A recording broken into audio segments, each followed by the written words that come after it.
Notikumi Ukrainā joprojām ir galvenās ziņas Eiropas medijos. Ukrainas austrumos turpinās asiņainas sadursmes. Daudz Latvijas un arī mūsu kaimiņu valsts iedzīvotāji nav vienaldzīgi pret Ukrainā notiekošo, tādēļ gan Rīgā.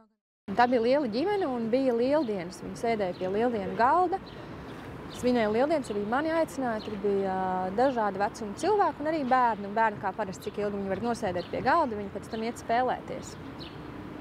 Un tad puisīši spēlējās un spēlēja kariņu.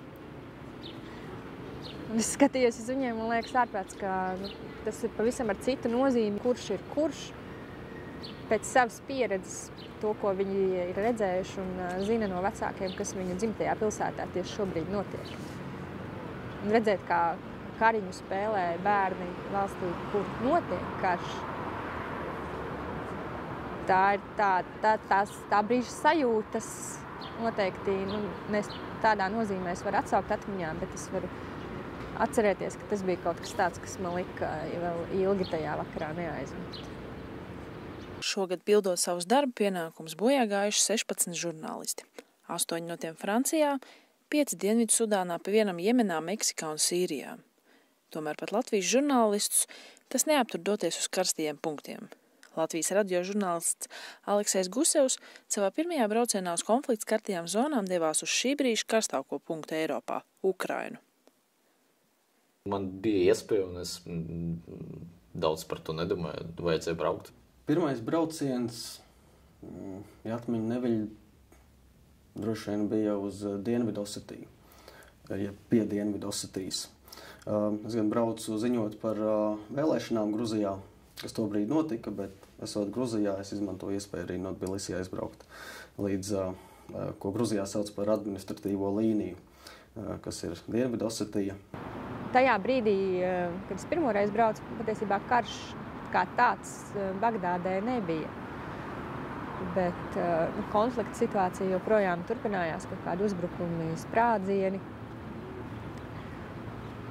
Un man šķiet, ir grūti atcerēties tās sajūtas, jo tās sajūtas vienmēr pieredze nodzēš, ātri vien arī citās dzīves jomās.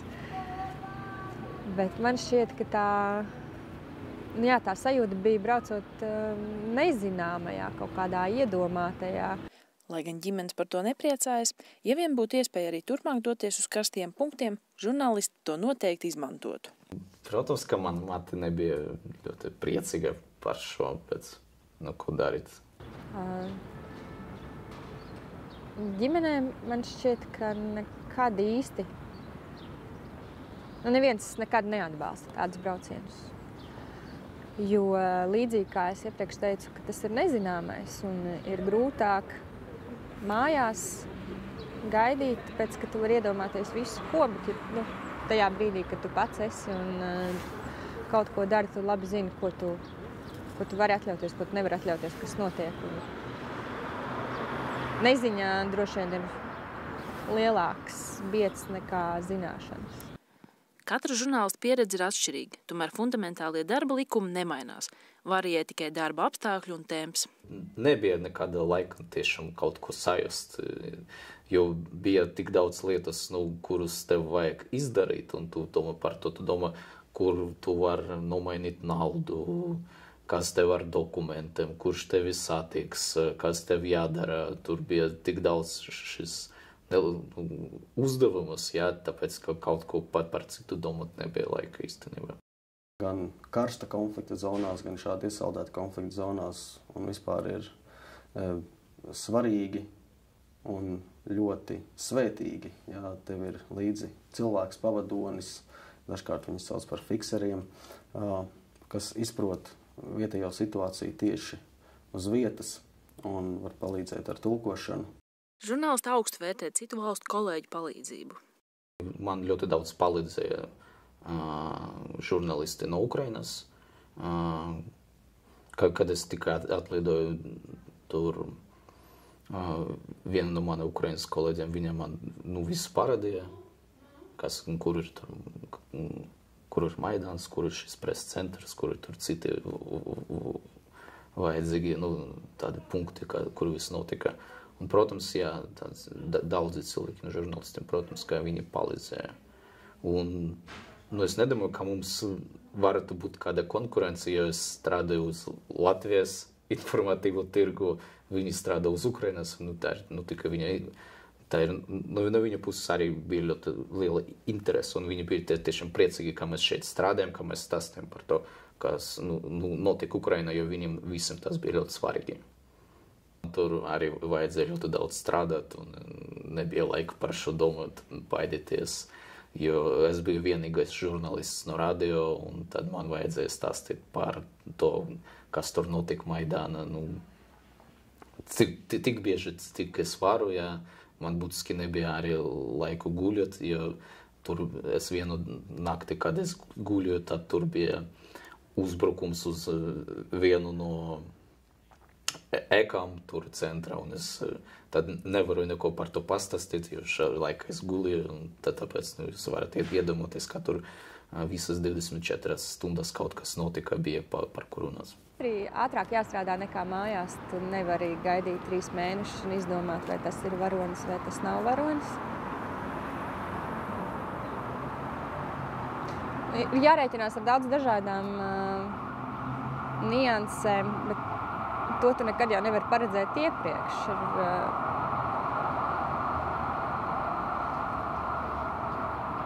Man liekas, galvenais, ar ko jārēķinās, ir, ka tev jāsaprot, ka tu nevari īsti pats saplānot savu laiku, un tev ir jādarbojas pakļaujoties kaut kādai citai laika plūsmai, un jāizmanto tas kaut kādā veidā savā labā. Tur jau nekas nenotiek pēc kalendārā iezīmētiem laikiem. Tad ir jāmācās ļauties notikumu gaitai un sagaidīt to notikumu un būt gatavai tajā brīdī, kad tas notiek. Ko, protams, nevar īsti izmantot tad, ja tev ir katru dienu zvans no redakcijas, ka mēs tev aizsūtījām, tev ir jāstrādā, sūti mums sižetu. Tāpēc patiesībā man šķiet, ka labāki rezultāti un labāks darbs ir īstenojams tad, ja redakcija vai arī, ja tu pats vari nokārtot tā, ka tu vari savu laiku kontrolēt un plānot tieši tajā brīdī nebūdams atkarīgi no redakcijas ētera laikiem un deadlineiem. Latvijas žurnālisti uzsver mūsu mediju ierobežotās finanses un cilvēku resursus, tomēr atzinīgi novērtē attieksmi pret darbu konfliktu zonās un sižeta augsto kvalitāti. Es domāju, ka savu iespēju robežās veiksmīgi. Mēs, protams, neesam Latvijā nav tādas mediju uzņēmumu, kas būtu kā BBC vai CNN vai Al Jazeera, kur ir laba un pamatīga bāze, lai viņiem būtu žurnālisti arī visos karstajos punktos. Bet Latvijas žurnālisti, protams, ka dara labu darbu. Un, ja runa ir par Ukrainu, tad šķiet, ka nevienam īsti nav šaubu par to, ka tur mūsu žurnālistiem ir jāstrādā un ir jāstrādā bieži un redzot pašiem savām acīm to, kas notiek. Jo tikai lasot un skatoties, tu jau nevar iegūt pieredzi un analīzes spējas.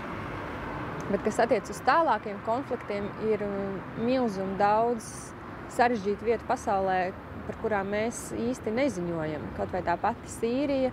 Sīrijas jau ieilgušais karš šķiet 4. gadā jau turpinās. Tas ir bijis pārāk tālu, lai kādam šķistu tiešām nozīmīgi. Mēs dodamies ceļā kopā ar karavīriem, kuri atgriežas dienestā pēc atvaļinājuma. Viņi neslēpj, lidosim uz vietu, kur atgriezties nevienam negribas. Pirms 3 gadiem Zana Penēs kopā ar kolēģiem Sandiju Semjonovu un Ģirdu Straustiņu demonstrē filmu 8 pilnmēneši, kur stāsta par latviešu karavīru spraigo ikdienu Afganistānas un Pakistānas pierobežām. Žurnālisti atzīst, ka filma radījusi lielāku sapratni par mūsu karavīru darbu. Tagad atkal situācija ir mainījusies saistībā ar to, ko viņi dara. Un ja tajā brīdī pēc filmām tomēr bija lielāka sapratne par to, ko mūsu karavīri dara. Mēs arī saņēmām vairākas vēstules par to, ka mēs neiedomājāmies, kā tas notiek. Un arī paši karavīri, tie, kas nebija bijuši tur, skatījās šīs filmas un arī no tā ieguva priekšstatu par to, kas viņus sagaida pašu savu darbā. Bet man šķiet, ka jau atkal ir mazāka sapratne, mazāka informācijas gūzma par to, ko mūsu karavīri dara dažādos punktos Āfrikā. Man ir sajūta, ka mūsu karavīri attieksme ļoti pozitīva. Viņi ļoti atzinīgi novērtē to, ko žurnālisti dara. Un arī viņiem ir svarīgi, ka viņu darbs tiek parādīts, novērtēts, analizēts. Noteikti gadījums no gadījuma atšķiras, bet būtībā ir ļoti, ļoti, manā pieredzē, ļoti pozitīva attieksme. Izskatās, ka varētu būt kaut kāds... Katrs no braucieniem atstāja neizdzēšams pēdas mūsu žurnālistu atmiņās. Tomēr lielākoties pašas sajūtas un emocijas ziņu sižetos paliek aizkadrā. Kaut kāds 5 kilometrus. Jā, tu jau rēķinies ar jebko. Jā, tie paši, to, ka tu redz automātus visu laiku vai kaut kā tā, tu pie tā pierodi, piemēram, palestīniešu teritorijās tu visu laiku redz Izraēlas drošības spēkus ar automātiem, gan kontrolu punktos, gan pie pludmalēm, pie Nāves jūras. Vienkārši staigā ar automātiem un vēro situāciju. Un tu pie tā varbūt pirmajā brīdī, tu to pirmo reizi redzi, tev tāds wow. Bet, pēc tam tā kļūst par rutīnu, tu vienkārši viņus vairs neievēro. Karš vienmēr ir mainījis mēdīju darbu. Katrs karš. Un arī šis hibrīda karš liek mainīt žurnālistu darbu un runāt par to, ka vairs jau nav iespējams tikai paļauties uz tradicionālo veco žurnālistikas pamata principu īstenošanu ir jāmainās un jāstrādā ar niansēm.